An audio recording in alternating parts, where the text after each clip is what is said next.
overall crisis Ethiopia faces today. Then I will go into what I believe would be a solution moving forward. When we talk about crisis today in Ethiopia, it's quite acute. It's okay. Just push the button. Okay. Better for you. It's facing a very acute crisis in all dimensions. Politically, it is facing a crisis from within the government and outside the government. Outside, the population has become ungovernable. The legitimacy of the government and also the ability to impose fear that helps dictators survive is no longer there. Particularly in two largest regions, in Oromia and Amhara regions, the population do not trust the government. They do not fear the government. They do not believe they are actually part of the system. And when we go to inside the government, the party itself admits that it has no unity, it has no leadership. There is a prime minister, but anybody who follows Ethiopian politics today will tell you the guy has no power, has no control. It's a mess. As Ezekiel was speaking earlier, they ruled that country for 27 years through a coalition of 4 parties. For most of those years, they were able to impose a centralized control over the country and over the party. The party used to speak in one voice. Now the party doesn't speak in one voice. The party has split between those who want to embrace reform and change and those who want to keep the old track of controlling the system. So the political crisis has created a security crisis. We are talking about a country where 2 regional states, 2 provinces of the country have engaged in open war. The Somali and the Oromia regional states have engaged in open war that has resulted in deaths of thousands of people and displacement of almost 1 million people. This is a federal government where 2 federal entities, as if they are 2 foreign or neighboring countries, have engaged in a war. The state security apparatus is no longer in tandem. They are no longer working together. The state security or the provincial security and the federal security have engaged in a number of times in open clashes where people have died. So the possibility of the security apparatus, the military itself disintegrating is quite serious. More dangerous is also the economy. Ethiopia, although most people probably did not benefit, Ethiopia had an impressive economic growth over the last 10-15 years, but now that growth has been halted because the protests over the last 3 years have resulted in a reduced trade volume and a reduced foreign direct investment. As a result, right now, the economy is in shambles. The government started a number of mega projects, and financing those projects have become really difficult. And the foreign currency shortage is as acute as any other problem. So when you combine the political, the economic, and the security crisis, the thing we propose here, the people in a lot of Ethiopians' mind today, they fear that the state, not only the regime, the state could itself disintegrate is quite real. The government is not in control and is not also willing to move on a path to reform. I propose an approach that probably will avert not only the collapse but also open towards democratic transition. A two-way or a multi-track dialogue is needed.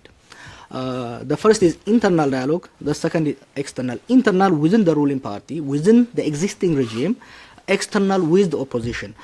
Internally, as I said earlier, the party is no longer one. The party is now 4 different parties, even multiple factions competing. So instead of trying to reimpose the democratic centralism approach, they need to liberalize the political discourse within the party itself. Most importantly, they need to let the state structures function. The constitution is quite beautiful, but they need to let the constitution work. That means the legislative, the parliament need to be allowed to debate policies, debate laws. And we have seen over the last couple of weeks, when they're given opportunity or when they push back and fight, they can actually produce the kind of solution that's needed. They need to let the parliament debate. For example, Ezekiel talked about the multiple repressive laws. the parliament should be discussing and debating and repealing those laws. And also, Ethiopia is a federal state. But the power has been extremely concentrated in the hand of the federal authorities. They need to let the federal states exercise the kind of autonomy granted to them by the constitution. The judiciary, the judiciary has a number of competent judges, but interference from the security branch prevents judges from undertaking their oaths. So the judiciary should be allowed to undertake its job. If you allow this kind of internal political liberalization, you need to simultaneously also allow external dialogue. Ethiopia has pretty much no opposition right now because almost all significant opposition leaders are in jail or exiled. And what they need to do is they need to open up dialogue and negotiation on the rule of the game, on how to transition to an open democracy with the opposition. Of course, to do that, you have to first release them. And the announcement by the Prime Minister and the ruling party about a week ago, to release the political leaders and political prisoners is actually a good one, and it is welcomed by most of Ethiopians. However, it has to be done quickly, and it has to be done unconditionally, and it's also the minute they are released, their movement within the country, their ability to organize their members, to function properly, to open their offices need to be allowed, and both public and behind the scene negotiation has to happen with these opposition leaders in order to allow democratic transition. So to summarize, as we said earlier, both possibilities of state collapse as well as the transition to stable democracy is there.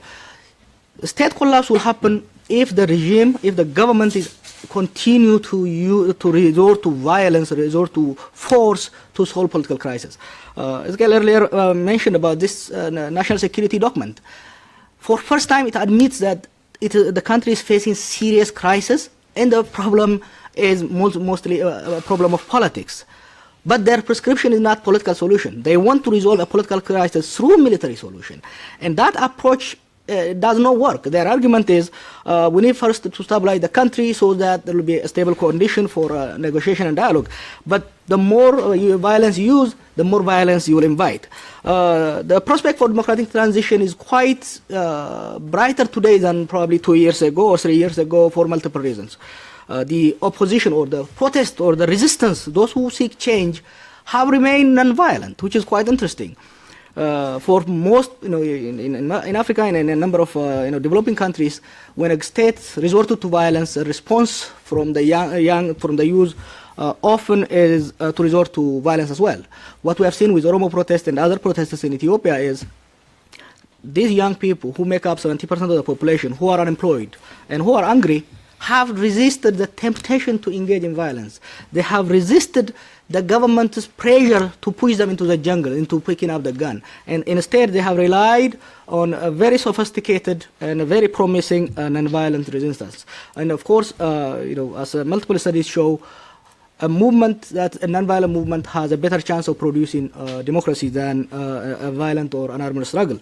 But another important development that makes us hopeful about democratic transition is an emergence of a reformist elements within the ruling party itself.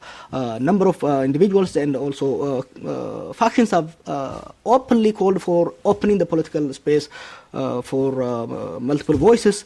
Particularly in Oromia, the current governor and his team have liberalized the political space despite the heavy presence of the military.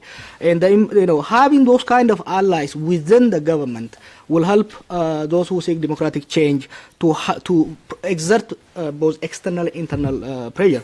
Towards this, I think particularly the Western governments, the US and Europe, their interest in Ethiopia is very clear. They want Ethiopia to be stable and secure so that it can play a stabilizing role in the Horn of Africa region. Fine and well.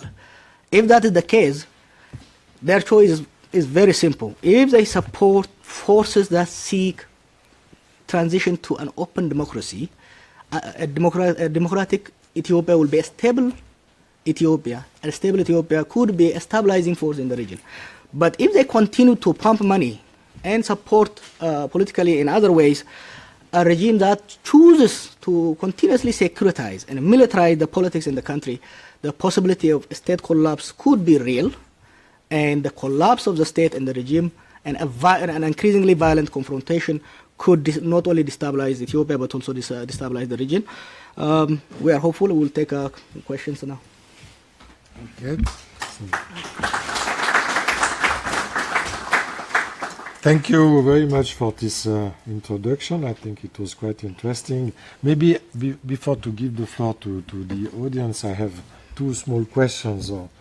As a non-specialist of Ethiopian affairs.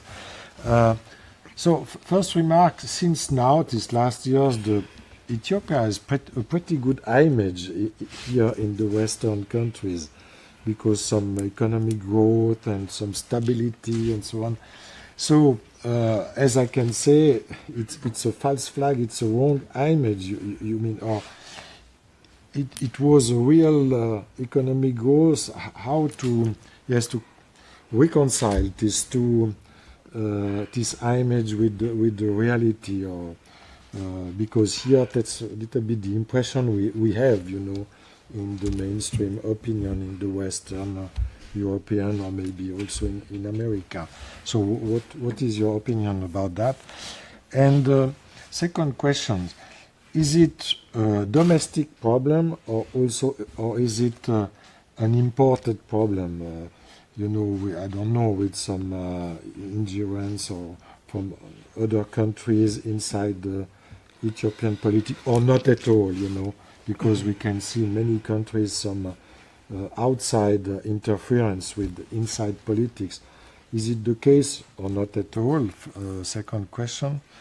And yes, does for instance, the Somalian collapse, is it, I don't know, a model, or is it totally different, because we have also in mind here the case of Somalia, which the state has collapsed totally, or it is a similar danger or not, just to maybe to better understand the picture. So I don't know who will answer, or maybe Professor and after you. No? Okay. Please, yeah. Well, thank you for the questions. The first one is, it's not really the question where there is a high rate of economic growth. Yeah, okay. That's not a problem. For instance, we just announced here in Geneva the first air link between Geneva and Addis Ababa just today. So which is a sign of kind of good economic relation, you understand? And a good public relations as well. Probably. Yeah. This problem of economic growth but persistent poverty is not a unique problem in Ethiopia. That is, what we see when we talk about economic growth, that is really economic growth, high rate of economic growth, registered and explained in terms of the GDP. That doesn't say how that wealth is distributed.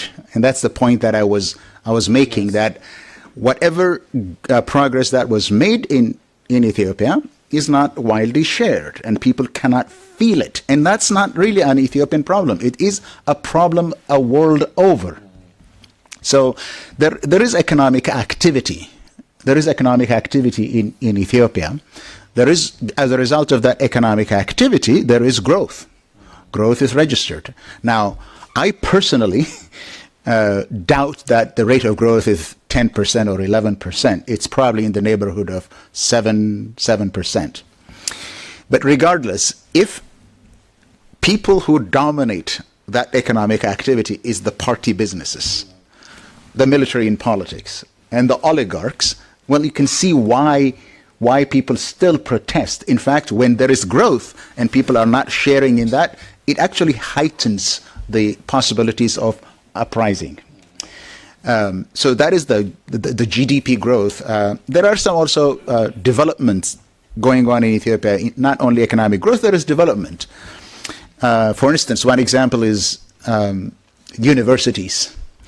And that's what the government says, that touts that the number of universities have grown from 3 to 30 or 3 to 50.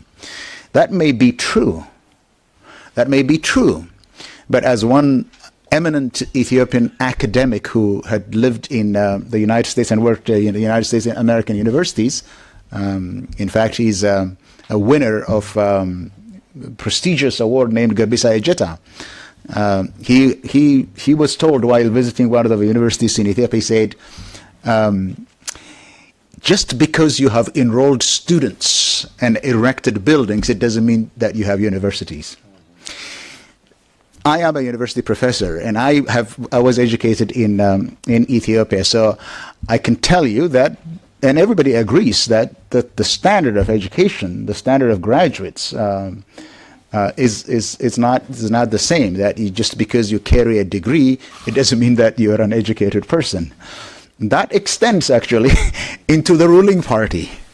That getting a PhD, buying it up in the market in the United States, doesn't make you a PhD. That extends into the ruling party. So the issue of growth is not even an Ethiopian problem, but this question of how it's shared. The second question was about domestic or important or right. Somalian effect, if yes or not. Yeah, the third one. Yeah. Now, this is about, yes, everybody knows in the world that there had been protests in Ethiopia for the last 3 years. It has now come to international attention because it lasted so long. It's a violent one, not the protesters, but the government that knew only violence in dealing with protesters. That they intruded, these protesters actually intruded in this Ethiopia rising narrative and Ethiopia democratizing narrative that they spoiled. So the way it dealt with was with violence in Ethiopia. But the other thing is that they externalized the origins of the protests. That is to say, the protests are not indigenous.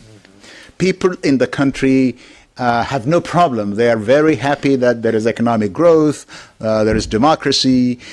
They are instigated by outsiders. This narrative had been foisted on the international media for 3 years. It no longer is a problem because the government itself now has admitted that outsiders have nothing to do with the protests. They actually said, it's not outsiders. The fault is not even people protesting on the streets. It's us. Who said that? Not me. It's the government itself in its last party Congress admitted that. They said, it's us. They said, we got it all wrong. So this is not a question for the international media anymore, since the Ethiopian government itself has admitted the cause for all of these protests are created by the party. Now, I disagree with them that it is only a party problem. No, it is an inherent human reaction to deprivation. Discontent usually produces an upsurge of resistance. So that's what it is. These are real problems. The one thing that I want to say in that respect is the issue that Jawar mentioned. That is, despite the violence, the unprecedented violence, the protesters have remained peaceful. And their demands have been constitutional, legal, and the demands have been saying, restore the Constitution. Let the Constitution function. Restore the federal arrangement. Let it function. These are also supported, the questions of equality, liberty, justice. These are all Geneva should be the place for international instruments of human rights. These are all supported by him. So it's not external. The third is about Somalia. What is with the Somalian collapse? Is that the same? I think there are different dynamics. What led to the collapse in Somalia is not the same forces working in Ethiopia, but the fact that Ethiopia is in that area, and it's not only Somalia. Southern Sudan is not a functional state. Sudan is not a functional state. In that neighborhood, Ethiopia is supposed to be the anchor, the island of stability that is holding the place in some form of stability. But it is in a real danger of collapse. Who said that? The government itself. That there is an existential threat. if Ethiopia does collapse now, because there is really no alternative, it collapses, there is nothing to take over. In that situation, the reverberation of collapse, state collapse or regime collapse in Ethiopia would be felt throughout the Horn of Africa. On the image building, I think what was happening was, with this war on terror, with the instability in the area, Sudan and Somalia, and some in the West desperately needed at least one stable country. And there was, I think, a fear from the Clinton era onward that if they push too much towards liberalization, two things could happen. One, Ethiopia could completely fold itself into China, or if we force it to open up, if they, for example, support the opposition, it could turn to instability could issue in the country. Therefore, they really propped up the whole idea of Ethiopia rising, but that created a problem in Ethiopia. What it did is it misled the government itself. The government itself felt that I can repress as much as I want, I can implement any kind of policy that discriminates against people, still my Western financiers will continue to support me. And they turned a blind eye to a simmering issue. The good example is Obama went there in summer of 2015. He called it a democratic country, and imagine a liberal man like Obama saying that. And 3 months later, this protest starts. That both the Ethiopian government worked really hard to paint its image positively in the West, but they had powerful allies, people like Bill Gates, professors from universities, these liberal professors who carry a heavy weight with the media, were able to help them. And having a man like Mullah, absolutely, and having somebody like Mullah Zenawi, a very smart guy, it helped. But when he dies, and when the political crisis erupts, that he may start to crumble.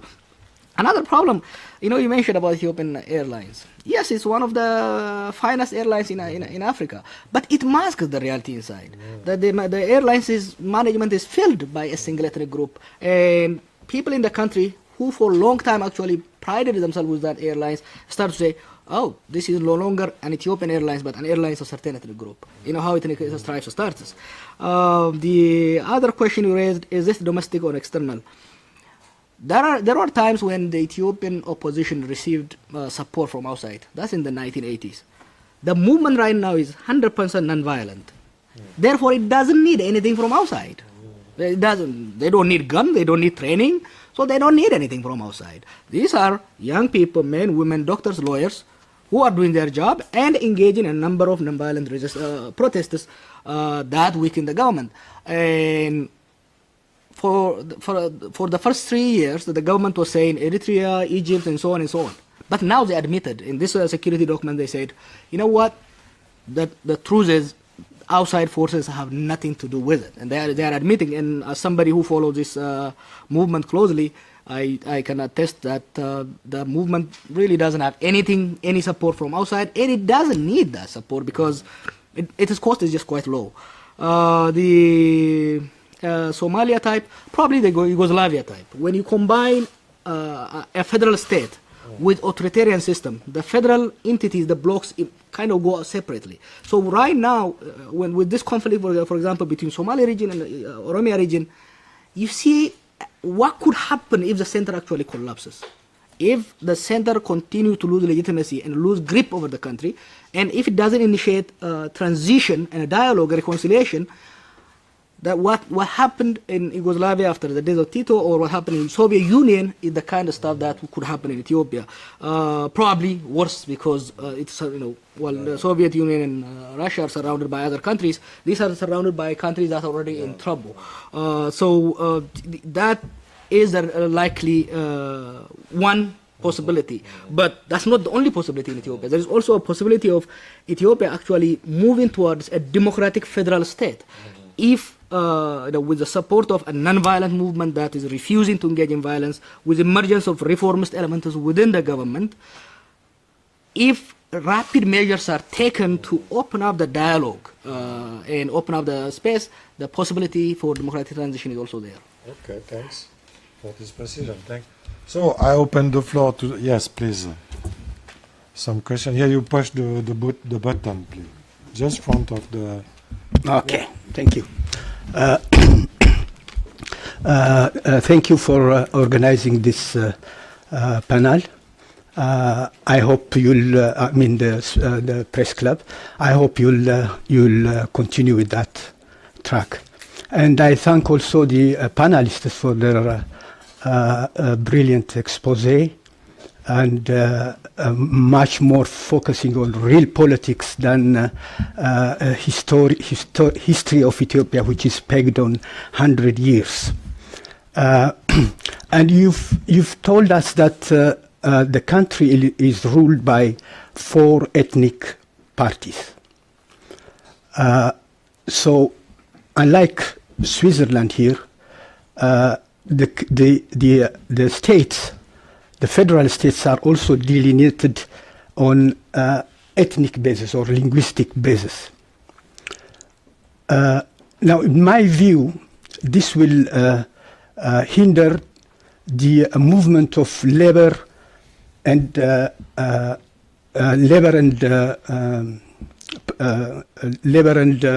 sorry, it hinders. I mean, it prohibits labor and capital.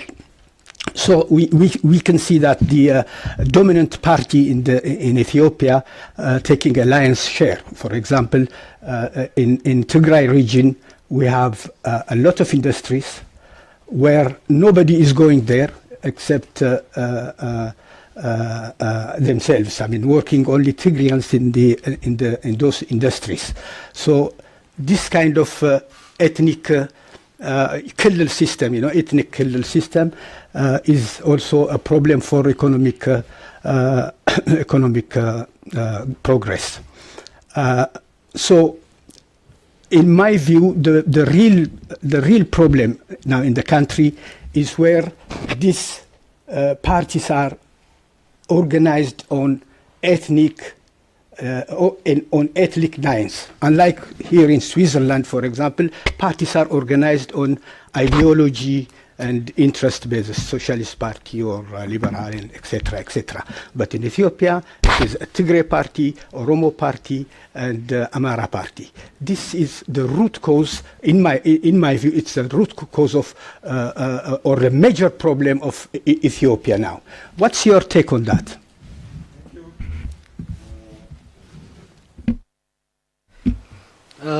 Thank you for coming. Thank you for inviting us here. The issue of as you know, there's a major debate in Ethiopian politics. The way I look at it, there is, of course, history why we have ethnic-based federalism. Issues could have been resolved during your generation in the 60s, but my generation inherited a lot of problems. And we have to find a way to get out of it. The problem is not necessarily just formation of federalism along ethnic lines. When you combine the ethnic federalism with democracy, you'll have a solution. Because federalism assumes there is going to be devolution of power and also democracy. What prevents movement of labor and capital across ethnic federalism is not necessarily because they are ethnicized, but because they are not allowed. If you look at the press release APRF released last week, it deplores, it condemns horizontal relationship because federation is created, but power is still concentrated at the hand of the central power holders. And there is no negotiation between Oromia and Amhara. There is no negotiation, there is no any political social relationship between the two neighboring states because the central power holder doesn't want it. If you take India, it's pretty much an ethnic federalism. A number of other countries. If you have democracy and if you have federalism together, you could actually find a way where the two states can find a solution. There could be negotiation between them. There could be, you can create even the issue of identity, for example. There's ethnic identity and country-wide identity. That identity can be created over time through market, through force of market and others.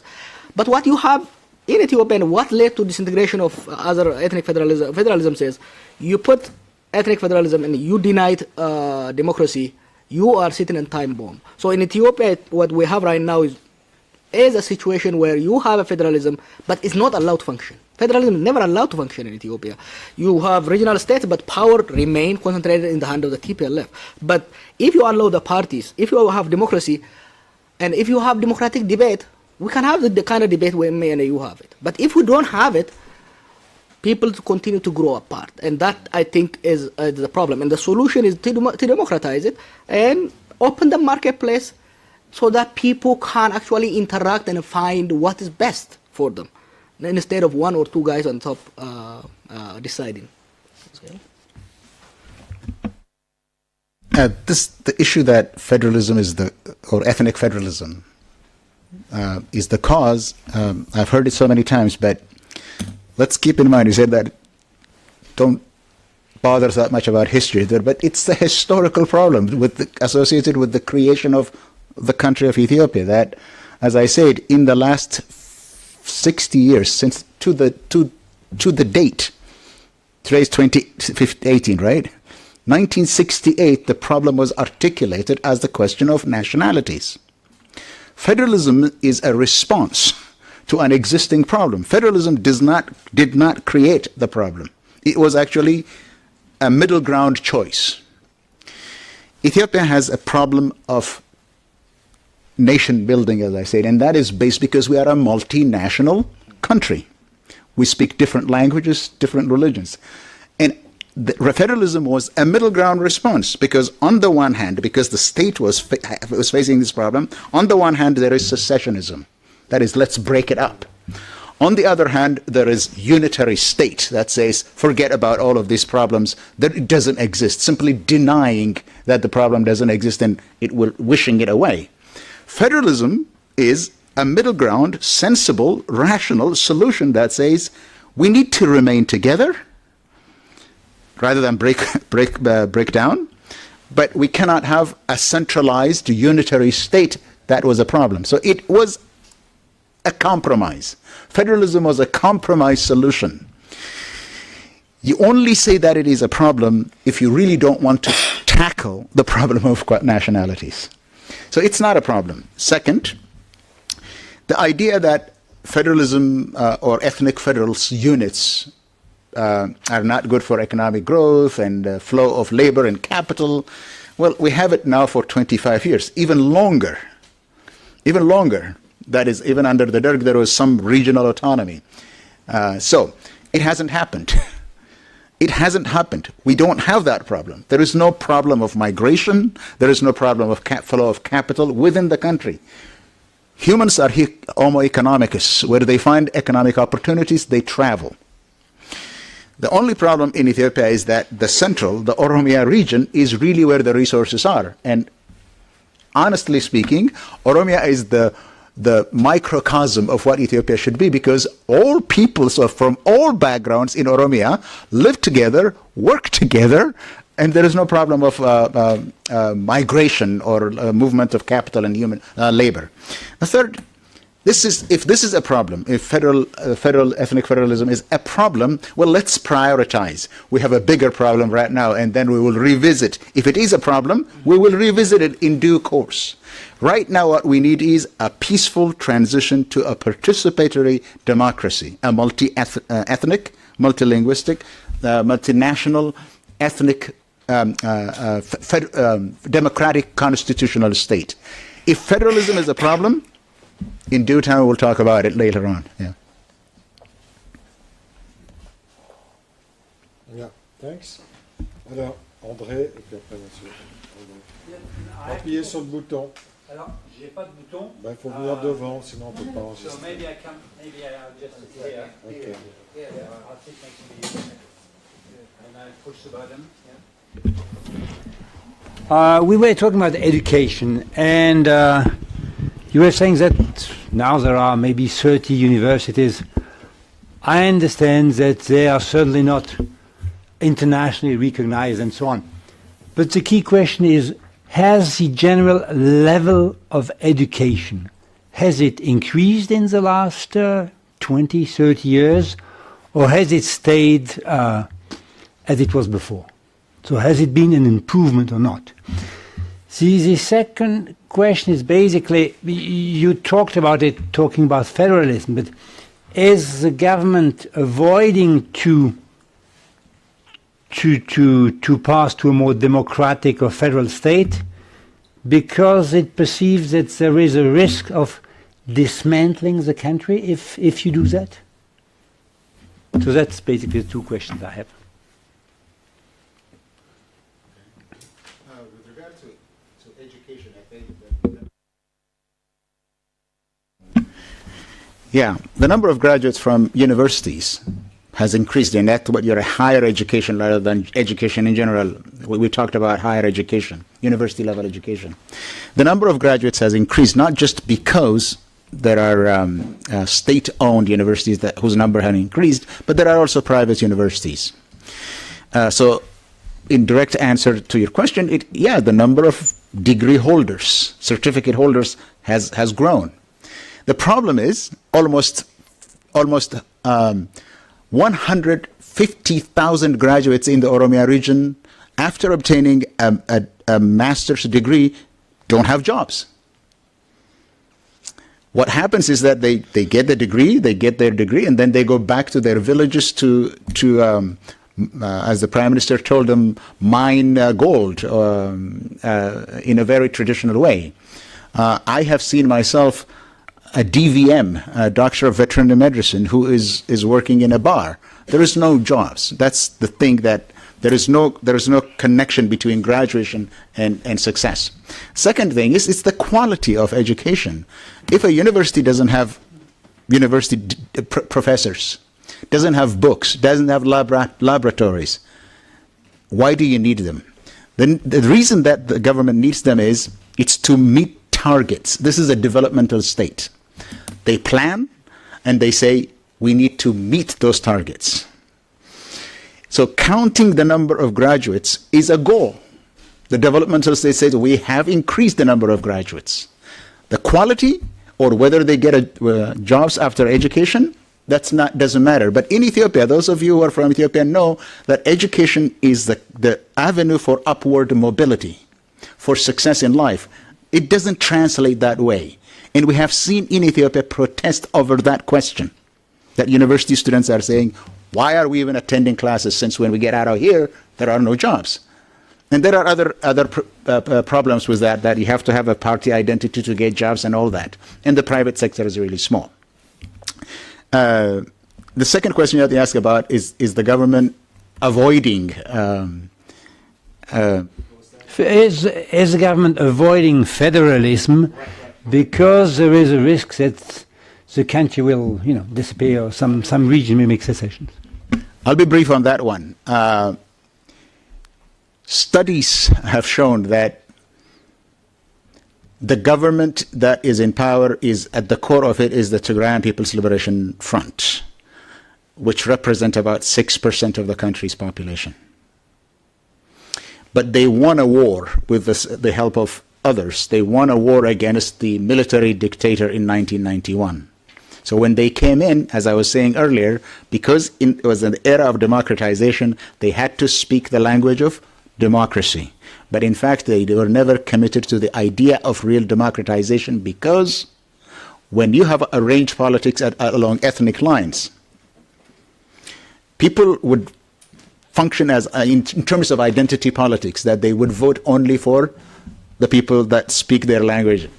That doesn't work well for a group that had captured power through a guerrilla warfare. That the democracy is not in their benefit. It's not to their benefit. Democracy does not benefit them. So there is no way, and this has happened all over the world, where you have a minority in government, democracy doesn't work. I think that's why they're avoiding it. I think on the education, it's not just higher education. The education in general, enrollment has significantly increased. The number of elementary schools have significantly increased. In the district I was born, there was 2 or 3, probably 2 elementary schools before this government came. Probably today 50 and plus. Yes, the number of kids who are going to school has significantly increased.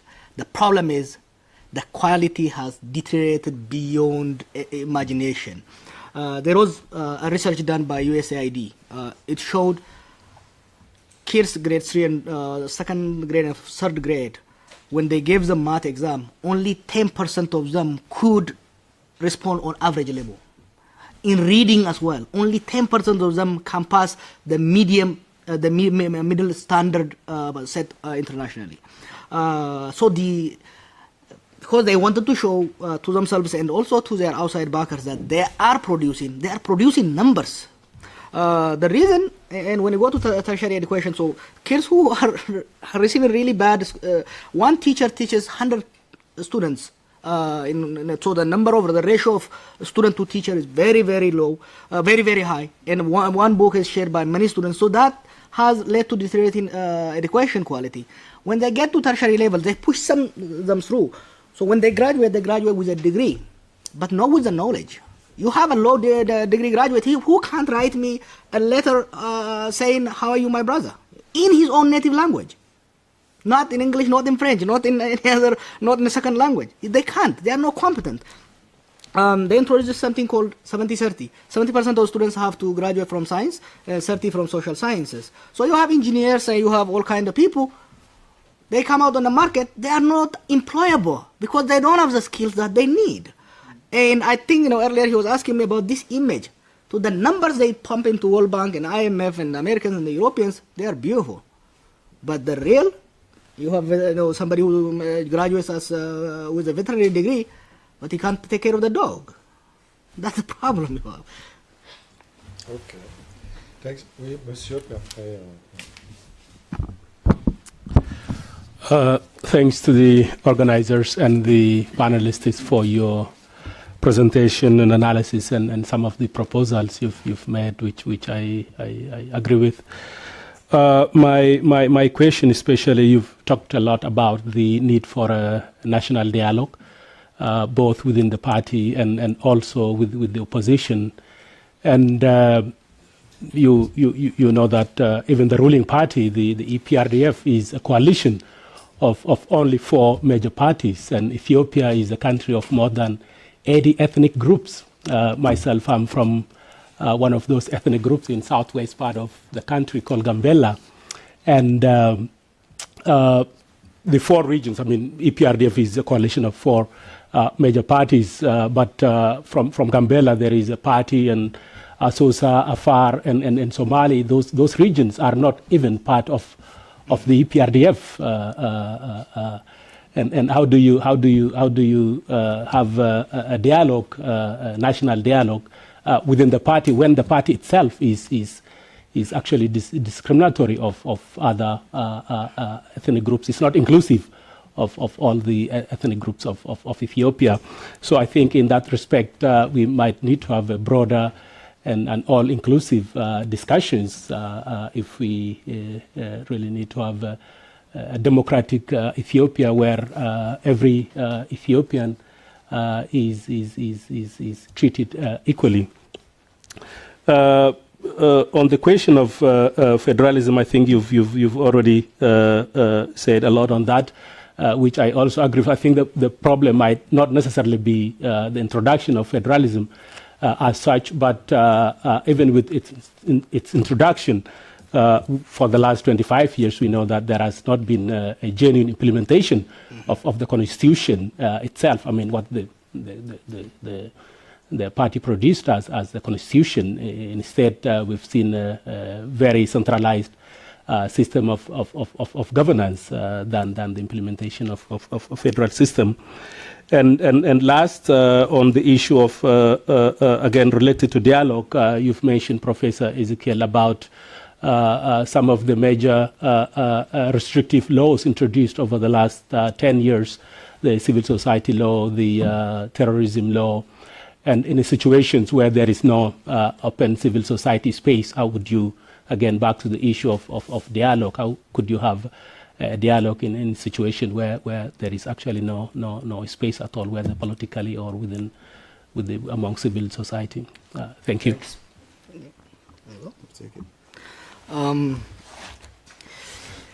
That's an important question you raised. I see it in 2 ways. In the current configuration, you can add all the parties into EPRDF, it doesn't make any difference. Because EPRDF itself is not actually a true coalition of a willing. It's a coalition of four dominated by one.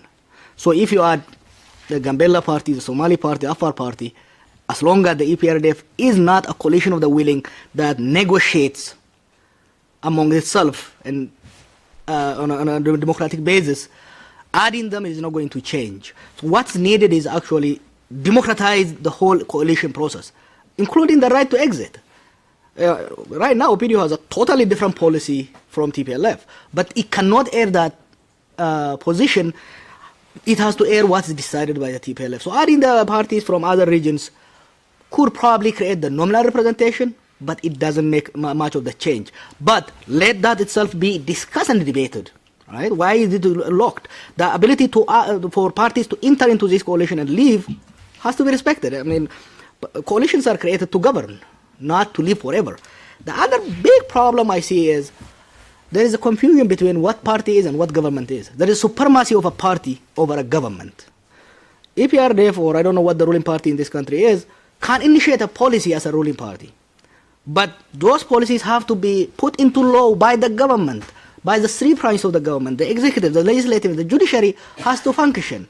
The parliament, decisions are made by these 36 people, or pretty much by 9 people from the TPLF, and the 547 people's representative are just there to vote on it. If you allow the parliament, both the parliament and the House of Federation, to debate, negotiate openly without accepting the rule by the party, then you would have a Gambella have a say in the federal government. Right now, let alone a Gambella, Oromia that has the largest representation in the parliament, has no say whatsoever. And an MP who represents my district is doing nothing for that district because his voice is not there. The decision is made at the top level. So when I say dialogue within it, one, the coalition party itself needs to start negotiating because it is going to break apart if it doesn't negotiate. Because you have a group that is reformist, there is a group that want to continue the dominant form. Adding could be one on the table, but adding without democratizing the party system is not really is not going to solve the problem. You raised about how the federal system was never implemented. Yeah, it was never implemented because you have a government in Gambella, but we know who rules. The guy, the security attaché who sits there, rules over the region, and that cannot work in a federal system. In a federal system, there has to be democracy where there is checks and balances, where the regions exercise autonomy, but also still governed by the federal system. So democratizing the whole, allowing the government is not, there is no government in Ethiopia, there is parties that rules the country. So as long as that is in play, adding by itself might not be a solution. Okay. I think for Ethiopia today, the overarching problem should be transition, peaceful transition. In that respect, the party itself could play a very significant role in making sure that this transition, which will happen, whether the government likes it or not, it's going to happen. It's actually in process, is peaceful, that we have a peaceful transition. So when one proposes that there should be an intra-party dialogue, I think it's not between the components, that is the four parties. It's between the reformists and the diehard conservatives who want to remain clinging to power. I think that's the dialogue, that rather than the reformists like the people that you just talked about being forced out of the party, that the party could simply see the writing on the wall. Change is going to happen. Transition is going to happen. That they have a stake in making sure that this transition is peaceful. So it begins within the party. The reason that it should begin within the party is, or where it should begin with the party is, in the executive committee. The executive committee where they have 9, each of these 4 members have 9 representatives.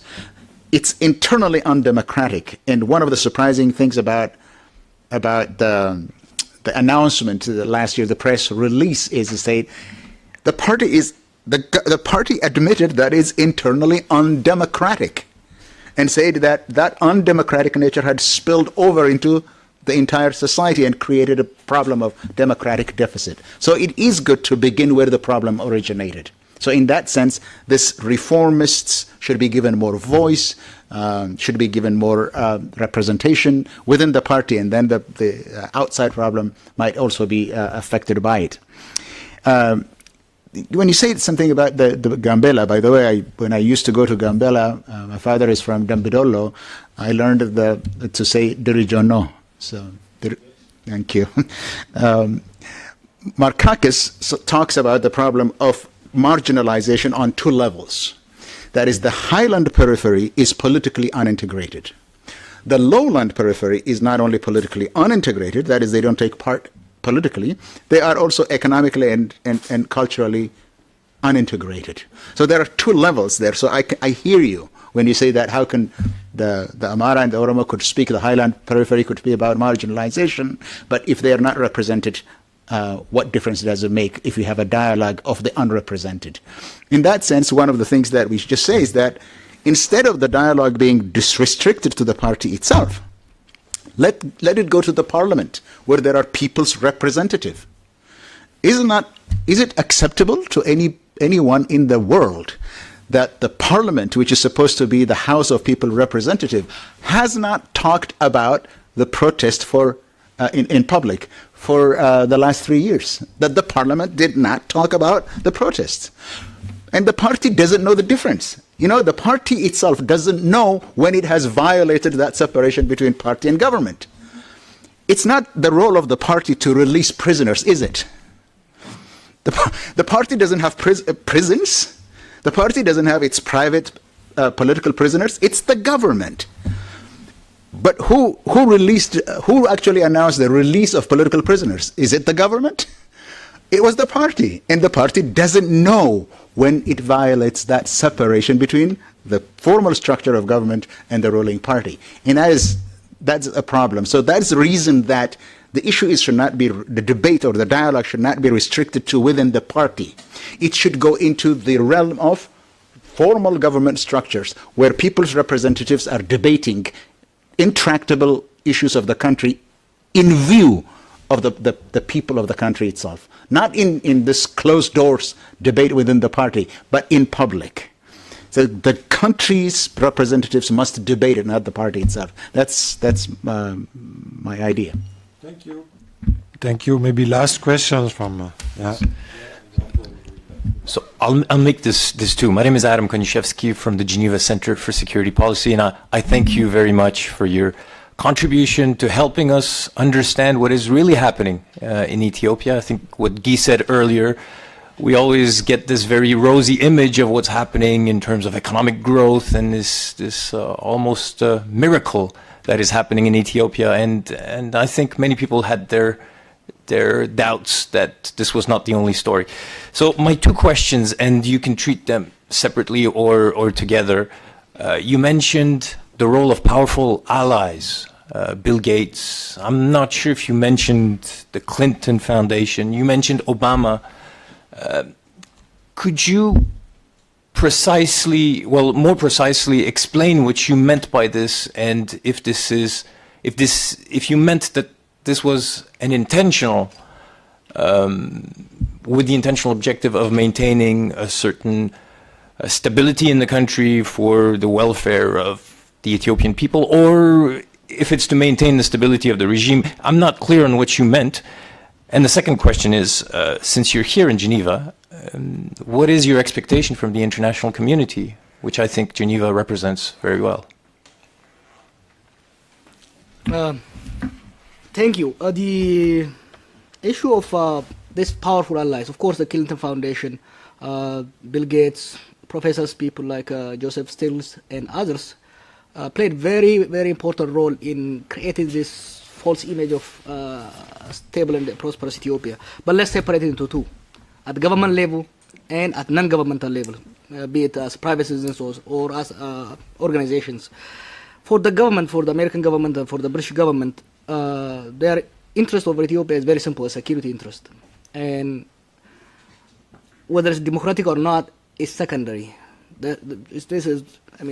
They might talk, they might talk politics, and they might make it rousy, but the truth is they only care about Ethiopia playing a stabilizing role in the region, sending Ethiopian army to Somalia or to South Sudan, and so on and so on. In order to achieve that, they have to. The Ethiopian government actually had a lot of leverage over them.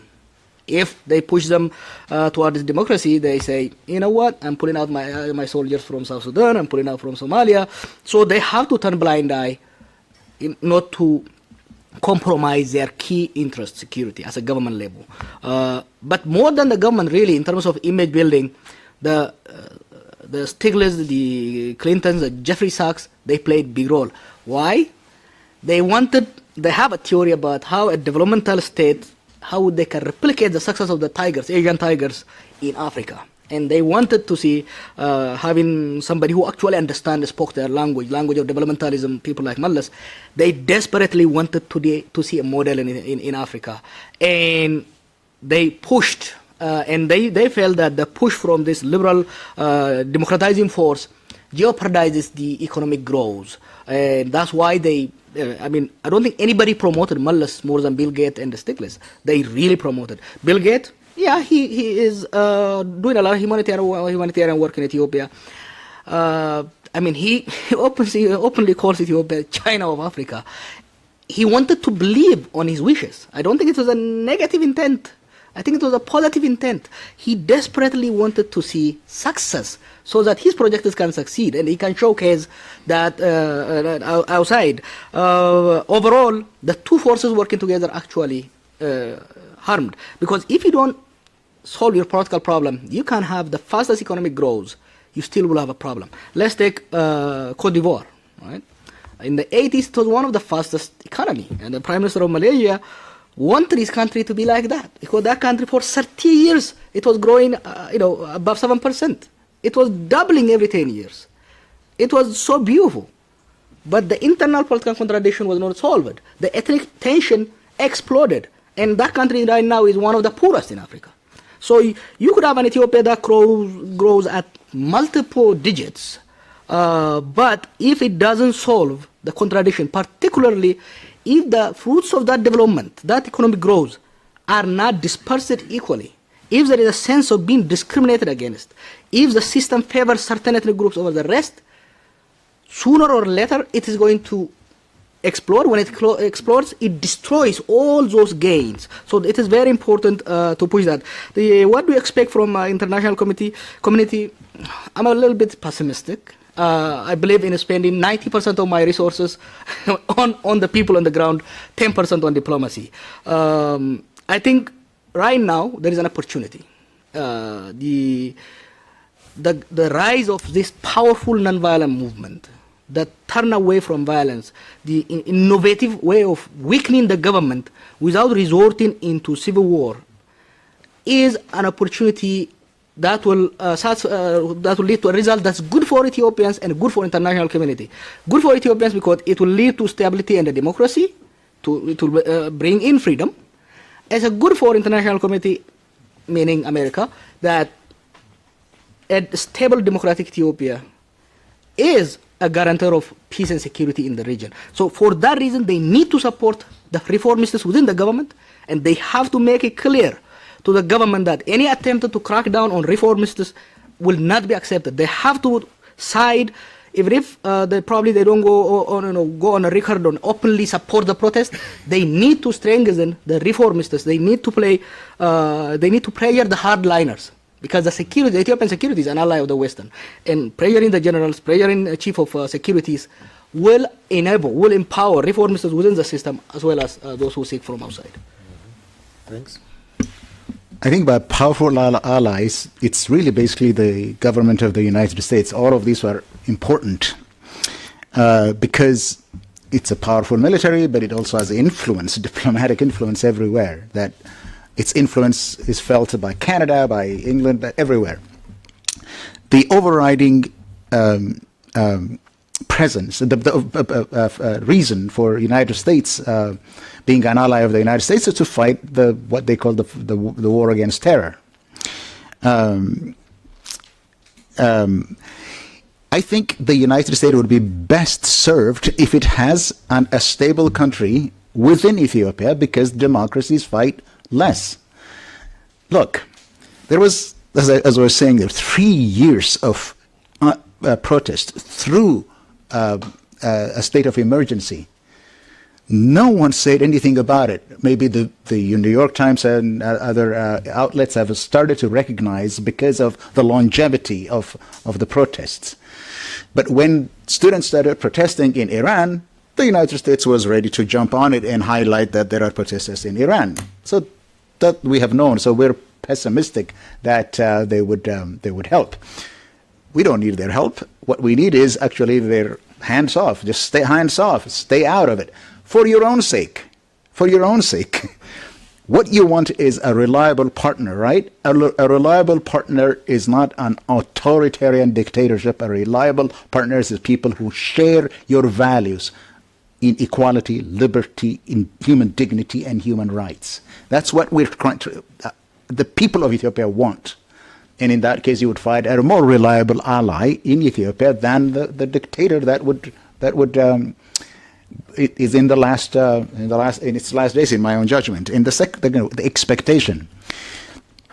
The only thing that I would say is that when thousands of people were killed by their own government using its military that was supposed to defend the country. This is not the police, it's the military, the country's military, Ethiopian Defense Forces, that are killing with impunity in all regions of the country. There is a human tragedy in Ethiopia. 700 to 1 million people, Oromos, displaced from the Somali region and dumped in Oromia. They are there. 700,000 people are displaced. It's not a joke. This is a reality. Nothing was said about it. Geneva needs to know this. So that's what I say, pay attention. Geneva is the seat for internally displaced people. Look, 700 to 1 million people displaced in their own country. It should be a story globally, but it also should be a concern for humanitarian organizations in Geneva or elsewhere. Generating refugees that are trekking outside the country in all directions and taking to deserts through the Sahara and through the treacherous waters of the Mediterranean, all the way to Europe, knocking on their doors, knocking on the doors of European governments, and call them economic refugees. I mean, going to Yemen and dying on the seas, going to South Africa and trying to leave this place that has become hell for them. This is what's happening in the country. People are here. Listen to them. Listen to their stories here. Because who wants to leave a country that is economically miraculous? You would want to want to stay there. Even to the United States. In the last 5 years, the net migration of Mexicans was negative. That more Mexicans are going back to Mexico than those coming to the United States. But they want to build a wall. Look, here in America, in Europe, people in Switzerland, France, from the Horn of Africa, they are not really looking for opportunities. There are many of them here. They just could not continue to exist. Otherwise, you wouldn't take it through Libya. You wouldn't take it to the Mediterranean crossing or to the Indian Ocean. So while all of this is happening, the international organizations in Geneva or elsewhere are not paying attention. At least for example, that is important. These two issues are important, that there are 1 million internally displaced people in Ethiopia. And there are millions more that have left the country, knocking at the doors of Europe. That should be a wake-up call for Europe. It is the situation in the country. Help it change if you really want it resolved, the migration problem itself. I want to add just one point on the issue of refugees. One of the weird things Europe is doing is, of course, they are concerned. This largely young men. Refugees are coming in thousands to Europe, to Germany, to Switzerland, elsewhere. So they want to stop it. Guess how they want to stop it? By giving more money to a repressive government in Ethiopia. I think in the amount of 500 million over the next few years. Guess what that money is doing? It is enabling the government to increase repression on people. You are actually paying, Europeans are paying to bring more refugees here. So I think, those of you in human rights and others in Geneva need to pay attention to what the governments in Europe are doing. They want to stop refugees. Who is kicking the refugees from their country? The government. Who do you give money to? The government. What did the government do? Buy bullets with it? Shoot on people. So you are going to have more refugees. So the European intervention, the Americans mostly in political security, the European intervention in the name of development, particularly in the name of refugees, I think the Khartoum Accord, even in Libya, in Ethiopia, it's creating more refugee crisis than solve it. So Geneva could have some role in this. Okay, thank you.